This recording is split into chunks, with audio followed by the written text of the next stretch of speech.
that was an appropriate song to walk out to, seeing as I'm currently the whitest person in the world. How are we all? Good. It's been a while since I've been back here. For those of you who don't know me, I used to be one of you. I've graduated, and now I'm 1,000 years old. So I've been watching a lot of telly since I've been home recently. I don't know if you guys saw, there was a documentary recently on Channel 5, so you know it's good. And there was a documentary on, you must have seen it, it was advertised everywhere, you bloody saw it, didn't you? And it was called The 13 Moments That Killed Whitney Houston. Now, let's just say I got a hunch, but I reckon moment number one was the drugs overdose. But I'm living at home with my parents at the moment, ladies, single bed. And my parents asked me the other day, they said, do you like living here? And I said, of course, I love living here. I guess the only thing for me would be, you know, say I went out on a night out and I wanted to bring a girl home. Classic.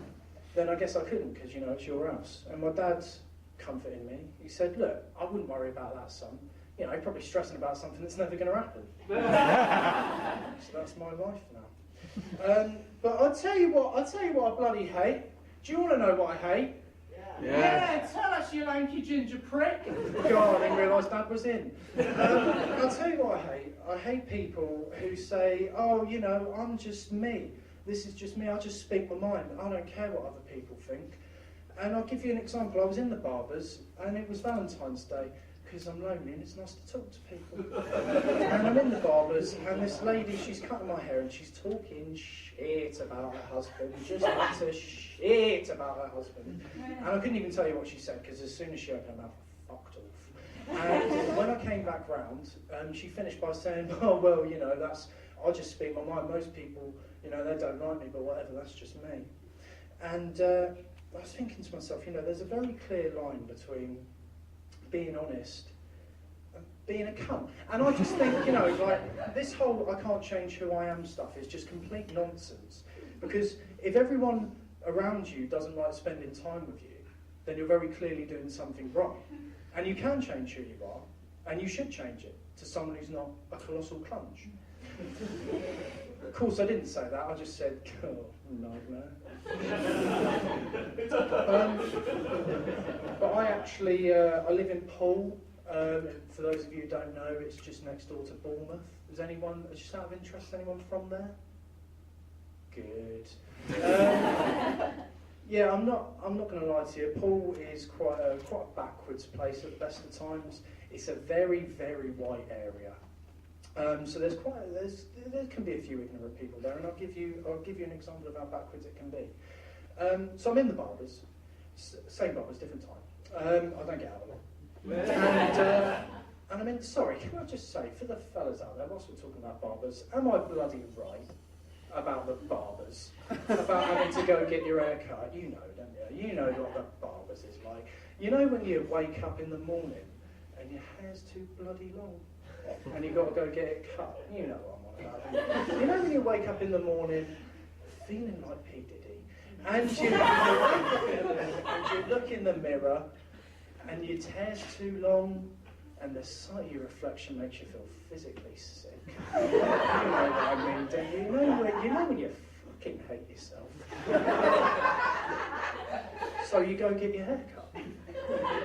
Anyway, so I'm at the barber's, and I'm sat there waiting. I'm waiting there, and there's a guy sat in the chair. He's getting his hair cut, and the lady, she's finishing up. It's a different lady, not the cunt. And she's finishing up, and she says to him, "Oh, do you want any wax in it?"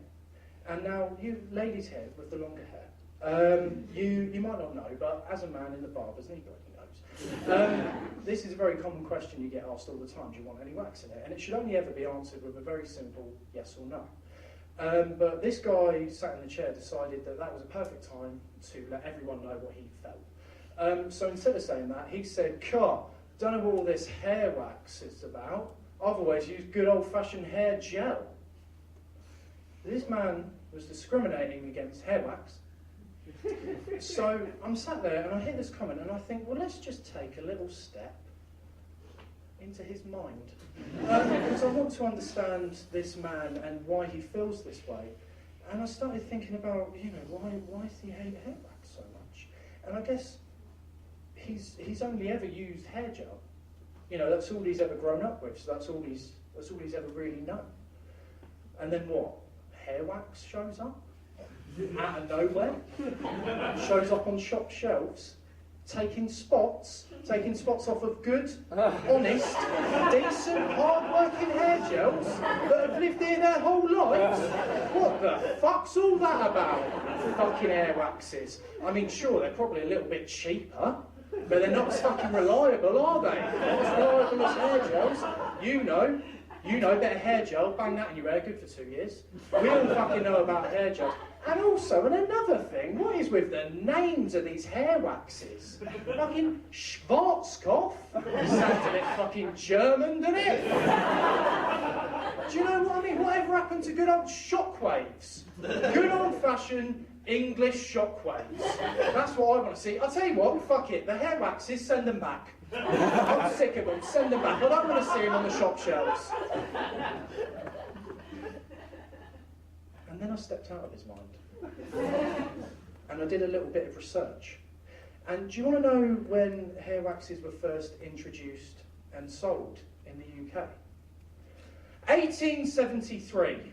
The hair wax has been here longer than this man has been alive, on shop shelves up and down this great nation. I mean, you walk into any Superdrugs or Boots in the UK, and all you'll see is a melting pot of hair waxes and hair gels living in perfect harmony.